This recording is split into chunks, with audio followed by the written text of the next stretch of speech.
So, babe, did you find the purse that you want? While she's filming it, we hear gunshots. Moments of fear and terror inside Mall of America Friday night.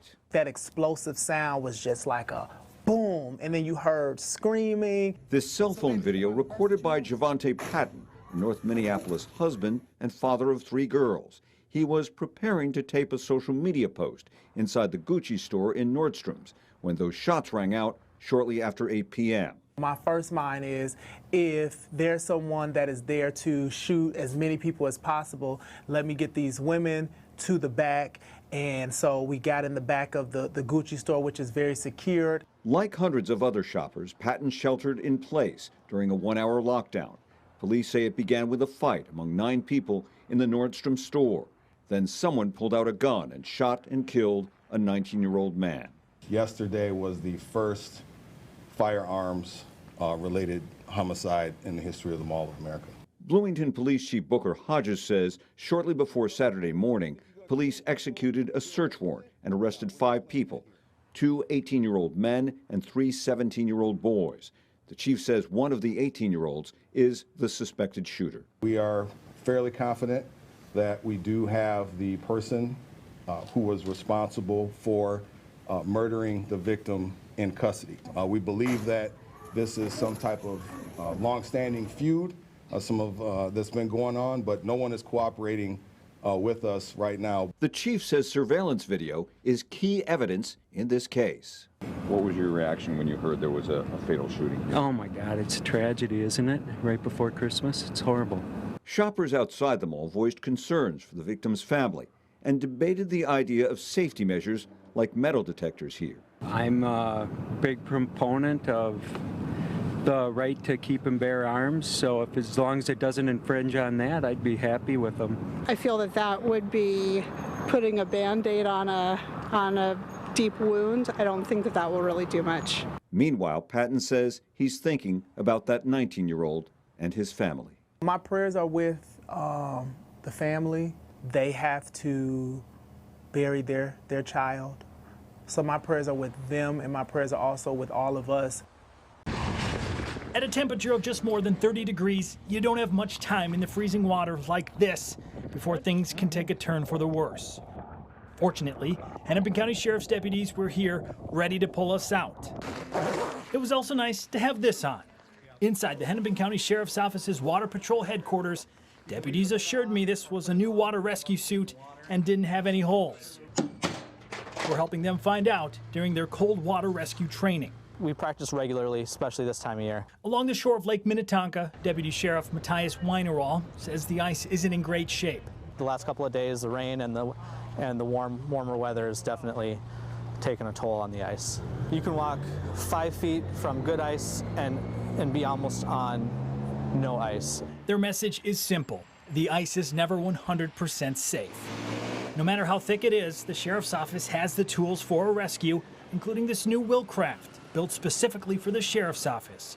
It can float if it breaks through. And their tried and true airboat, easily maneuvering across the lake. Other machines sometimes aren't as nimble. The Minnesota Department of Natural Resources recently shared this photo of a half-submerged side-by-side ATV in Lake Mary near Alexandria. Even though a lake might have enough ice in one spot, it might not have enough ice somewhere else. That's what we're seeing a lot of out there. DNR's ice safety coordinator, Nicole Biaggi, says never assume you're safe and check the ice as you go out. This picture shows the recommended thickness for what you can bring on the ice. This guidance, not followed well, can be deadly. Since 2017, the DNR reports an average of 3 to 4 ice deaths per winter season. In more than 75% of those cases, a snowmobile or ATV was involved. Have the proper safety equipment, especially if you are venturing out on that thinner ice. So you want to have flotation gear, ice picks, a throw rope, and go out with a buddy. Never go out alone, because that way somebody else can help you if you fall through the ice. And just let someone know where you're going and when you expect to return.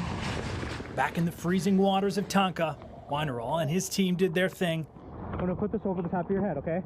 Also in their waterproof, cold water rescue suits, they pull me out with ease. Weinerall said he's been part of a handful of ice rescues. What are those like? Stressful. You're You're trying to work as fast as you can, because that person 9 times out of 10 is in a panic. Making these trainings crucial so he can stay calm and keep saving lives. Reporting for Nightcast, I'm Ben Henry. Fans, but for those who stuck with it, it was quite a finish to be part of. Ben Henry is live outside US Bank Stadium with a look at some of those post-game celebrations, Ben. Callan, this plaza was electric after the game. It had it all: skull chants, 5-gallon bucket drums, gritties. And no matter how fans watched it, though, in those final moments they were locked in. Those are memories we're never going to forget. Let's kick things off here with raw reaction to the Minnesota Vikings kicking their way into history. It's good. It never ends. Let's come back a long time, baby. Skull, skull, skull. That's right. The Vikes pulled off the largest comeback ever in the National Football League, winning 39-36 after being down 33-0 at halftime. How'd you feel at halftime? Horrible. Terrible. We were about ready to call an Uber. We're going to bounce. How'd you feel third quarter? We had a little bit more faith. A little bit more. It was gradual. Yeah. And then how you feeling now? Let's go. Go to the Super Bowl. It went from bad to ugly, and then it got a lot better. It was fun. From diehards who've seen it all. You want to know how I feel? I feel freaking phenomenal. To first-timers at US Bank Stadium. My goodness, how was that?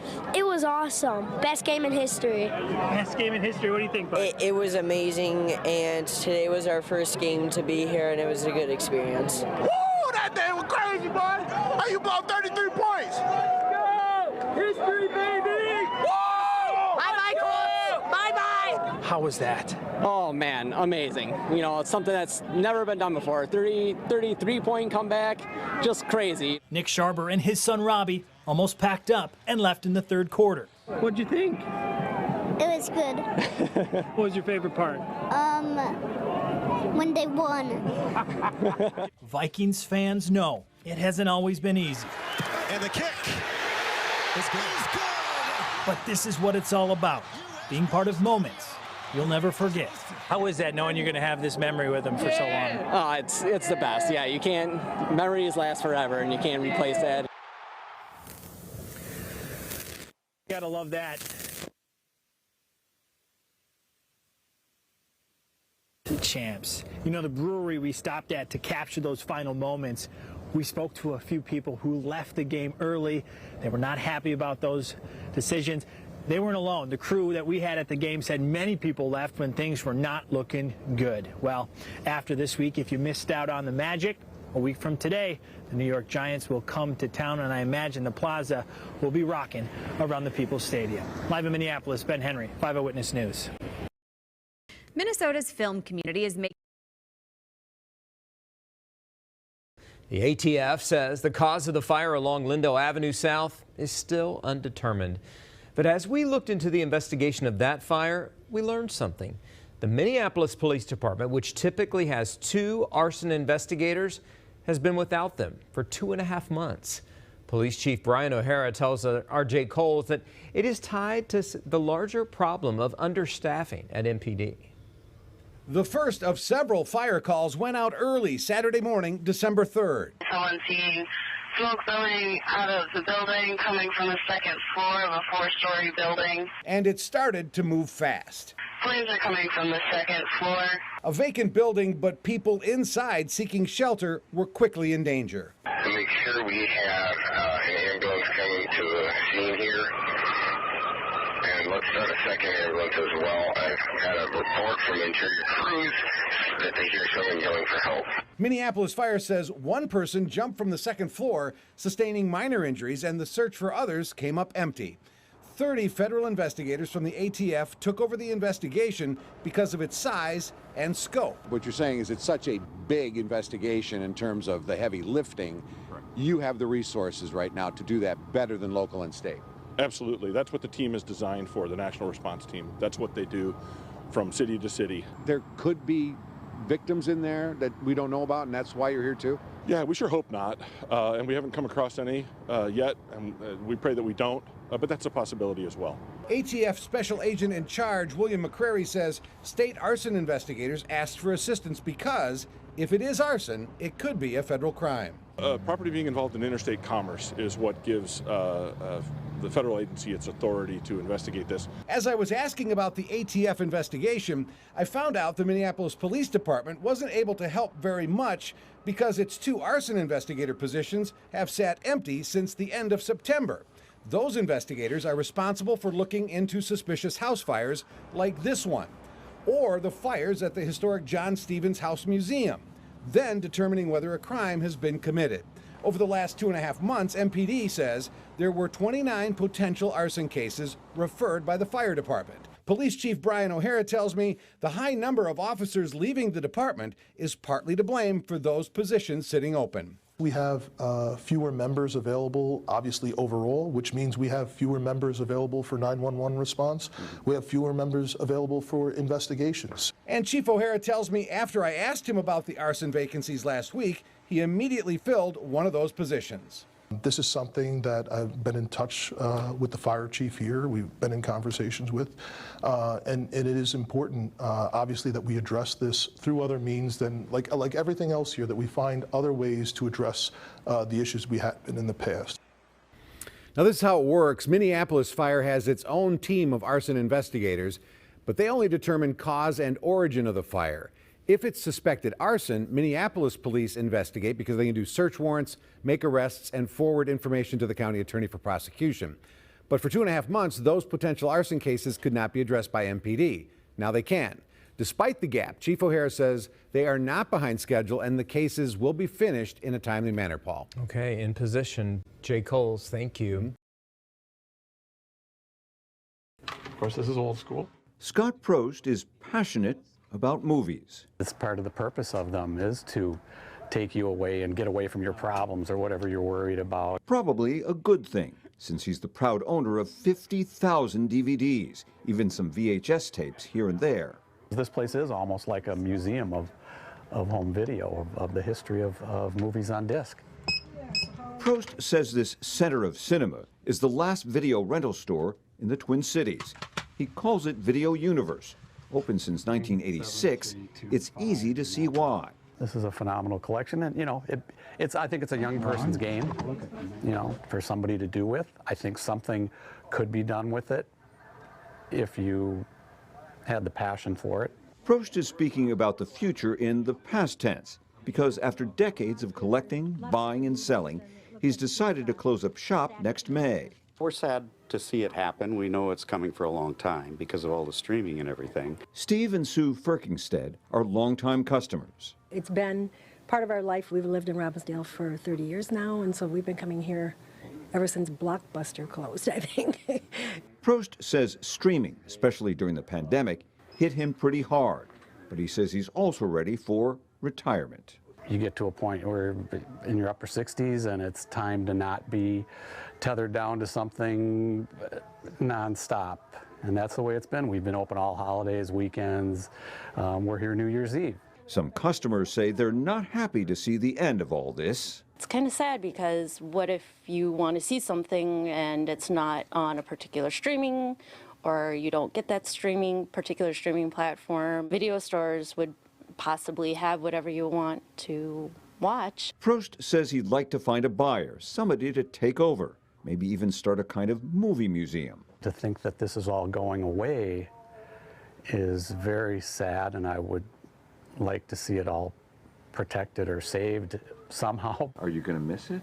I mean, there's one thing about the convenience part of just clicking at home and not having to go, but at the same time, there's everything.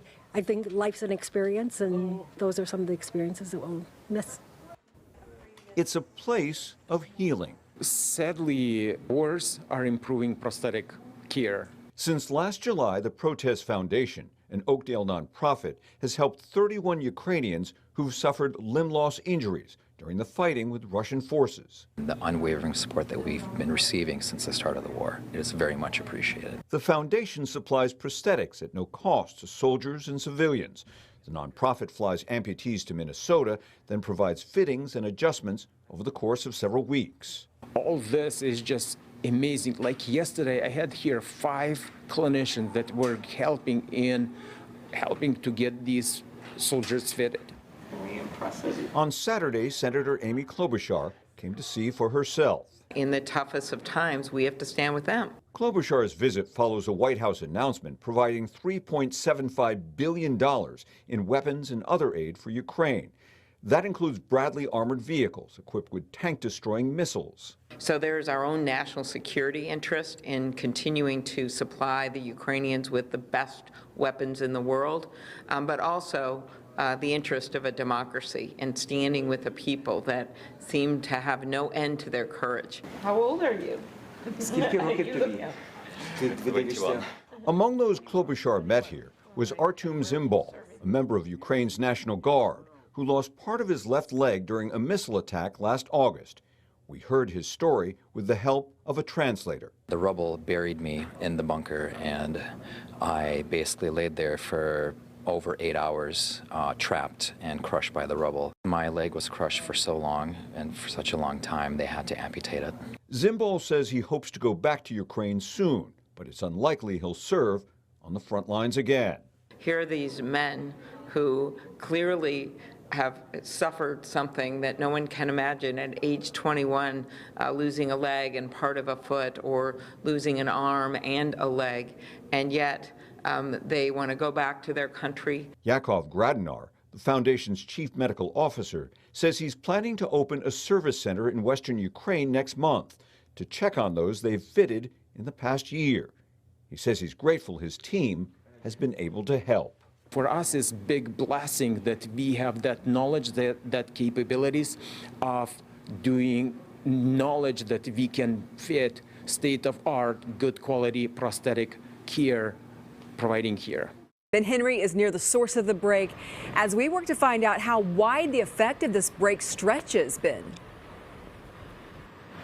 Lindsay, we have been here for hours and the water has not stopped coming out of the ground. This is where we believe it all happened, and the power of this water is clear. Part of this parking lot was ripped apart, sent down the road, this tree uprooted, and like I said, the water is still coming out of the ground and rushing onto the street. We're along North 2nd Street next to Splat Paintball. That's just south of Lowry Avenue and just west of the Mississippi. We spoke to at least 2 people who say their business's basement has flooding. We spoke to the owner of the paintball shop who happened to be checking his security camera while eating dinner tonight. So I pulled the camera up and I saw a little water in the parking lot, which is not unusual, but all of a sudden the water was rising before my eyes, so to speak, and I said, that's a little strange. And then it kept rising and rising, and I said, I don't know what this is, but this isn't good. The city of Minneapolis says this started around 5:45. The main area of flooding is again along 2nd Street North between 29th and 30th Avenues. They're calling this a major water main break that happened to a, quote, big line. The city tells me they have pumps working right now to help restore water pressure in other parts of the city that lost some pressure tonight, Lindsay. Well, yeah, we can look at this video and see how big of a mess it is, but how far away, Ben, are people feeling the effects? Well, as the city mentioned, this was a big break, and we know at least one family in downtown Minneapolis lost some pressure tonight, but as mentioned, they've got pumps to try and help with that. The city tells me they're still trying to figure out the scope of this. We do see crews here trying to get a handle on it, but again, the water's still rushing out. They did say outside of the immediate flooding area, the water is safe to drink, Lindsay. All right, Ben. Farm fields across the state are quiet and dormant now. Winter finally here, after a difficult growing season for Minnesota farmers. Specifically for us, it was still a really awful year, and we struggled with germination and being able to produce crops. Here at the Minnesota Farmers Union annual convention, much of the talk is about this year's drought and what's to come in 2023. Now that the ground is froze, if we don't get much moisture and water, essentially snow melt going into the soil, we have a major concern for next spring and next growing season. This past summer was a mean season for growers like Isanti County farmer Alan Tyke. Dry dirt crumbling through his fingers like sand, his stunted corn crop cut in half. It is pretty dry.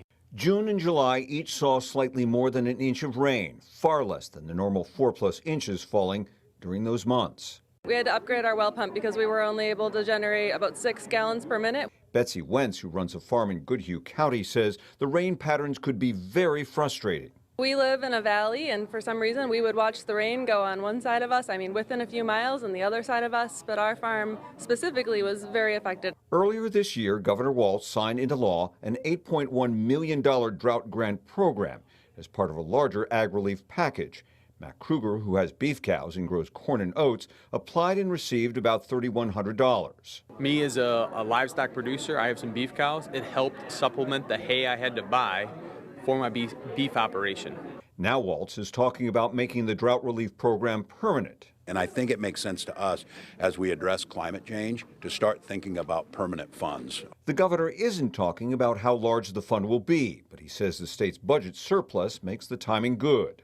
Some years we might not use it. And again, it's the legislators' prerogative to put it in and put the guardrails around it, but it lets us move, like if we're out of session or something like that. The Minnesota Farmers Union says there are about 68,000 growers statewide. President Gary Werdish says he hopes a permanent fund will add some stability to an often unpredictable profession. Ideally, that would be very helpful. Get something in place so you won't have to go to the political fights of it. Something to be there. It'd be a process that when that gets triggered, and that could all be worked out. That'd be very positive. And farmers we spoke with say the idea of a permanent safety net is a good idea given the threat of more frequent drought in coming years. We'll have to see if state lawmakers agree. Now, meanwhile, drought conditions are still ongoing, expected to continue through late February. Right now, year to date, we're more than 9 inches below the average rainfall. Farmers are among those hoping for significant snowfall in the coming months, Callum. All right, thanks, Rich. For 2 decades, this lot along White Bear Avenue has remained vacant, except for some overgrown grass, graffiti, and concrete parking barriers. It's a little bit of an eyesore sometimes. It would be nice to have something a little bit better there. But now city leaders are hoping changes may be coming for the 2-acre site. The St. Paul Housing and Redevelopment Authority is looking for someone to buy the lot, now valued at $1.3 million, and build residential housing and/or commercial space on it. My hope is that sometime next year, next year is when we're going to be able to see some sort of development happen on here. The Hillcrest Bowling and Entertainment Center, once here, is long gone. About the only businesses remaining are the food trucks that park alongside. I prefer if they had like a few shops there. Brian Chacon says his family has operated their truck here since 2014. He says an apartment building with shops on the first floor would bring more potential customers to the area.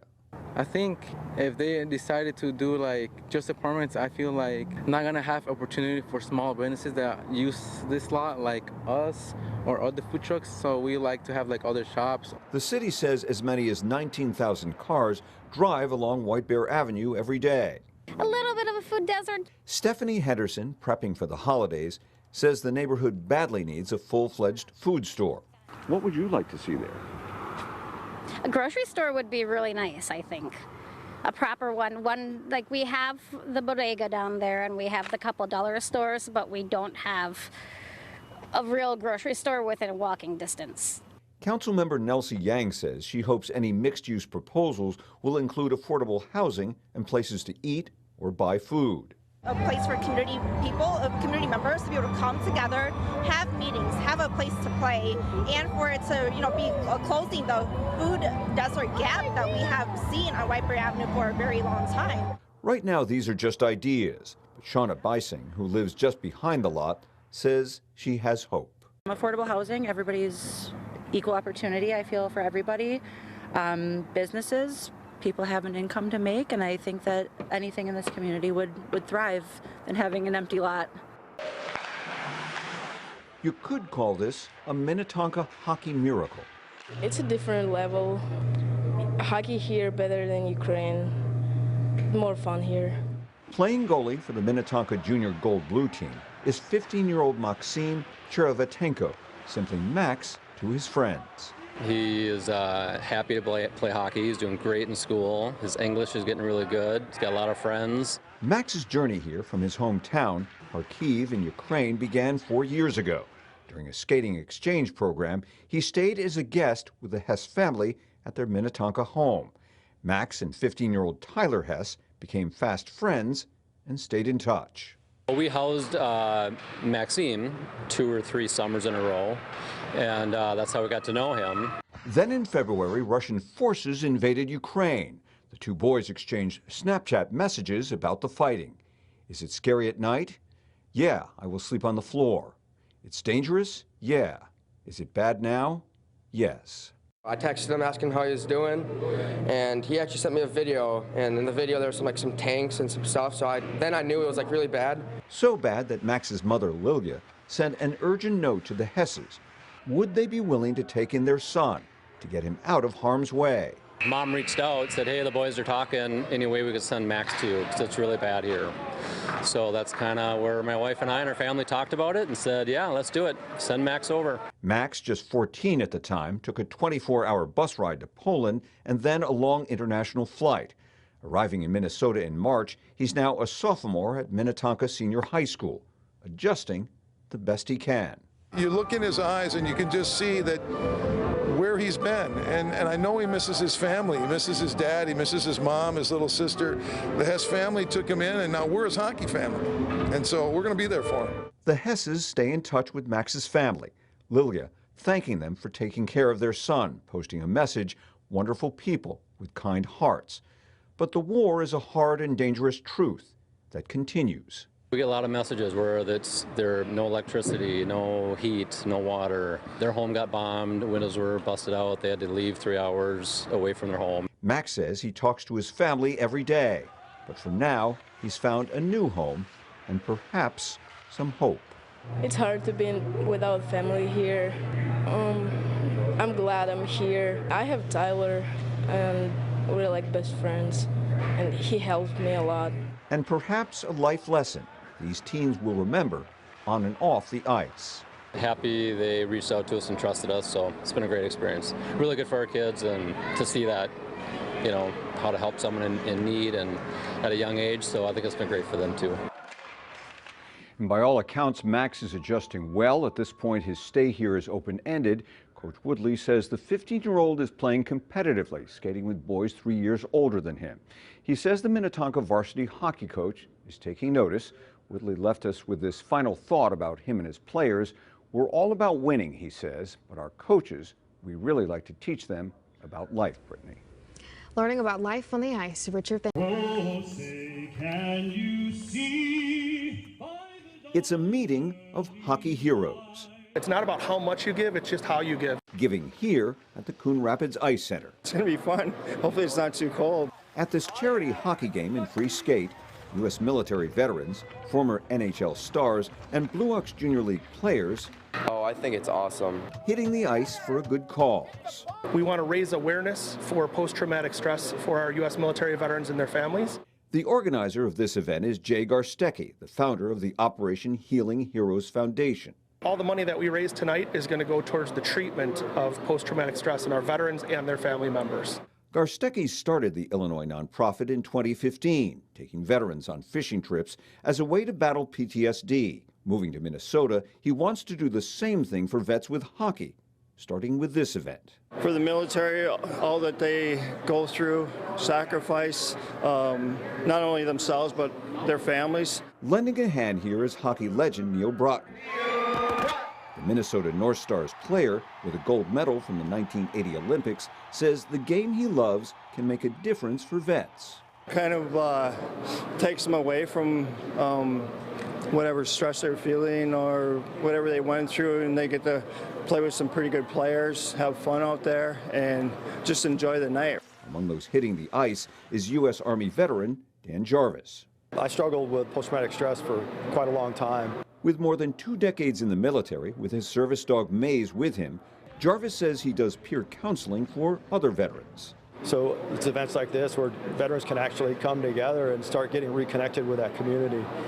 So it's for me, it's a no-brainer. It should be cool. It should be humbling, I guess. But it'll be fun to skate with them and hopefully talk to them a little bit. With that time on the ice, friendship and healing for those who've given so much. They come back and sometimes they don't have the physical wounds, but the mental wounds are something that they have forever, for a lifetime. And if we can make tomorrow better than today, that's what it's all about. And each team playing tonight was a mix of military veterans, NHL stars, and junior league players. Garstecki says hundreds of people came to see that battle on ice. He said it was the first time they've ever done this, but he's planning to make this an annual event at the Coon Rapids Ice Center, Lindsay. Yeah, I bet it's successful. It's perfectly Minnesotan. Yeah, it's pretty neat. Thank you, Richard.